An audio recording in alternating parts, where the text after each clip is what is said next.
Hello friends, பாப்பா apple juice கேட்குது. பாப்பாவுக்காக ஒரு ஆப்பிள் ஜூஸ். அதுக்கு என்னெல்லாம் பார்க்கலாம் பால், நாட்டு சக்கரை. இப்போ ஆப்பிளை கட் பண்ணணும்.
ஹலோ ஃப்ரெண்ட்ஸ், ஜூஸ் பாப்பாவுக்காக ஜூஸ் ரெடி ஆயிடுச்சு.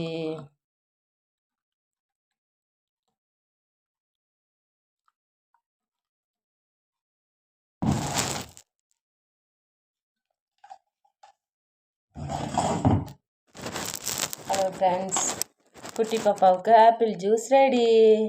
நீங்களும் வீட்டில் ட்ரை பண்ணி பாருங்கள் ஃப்ரெண்ட்ஸ். நம்ம சேனலை சப்ஸ்கிரைப் பண்ணுங்கள், லைக் பண்ணுங்கள், கமெண்ட்ஸ் பண்ணுங்கள். Thank you friends.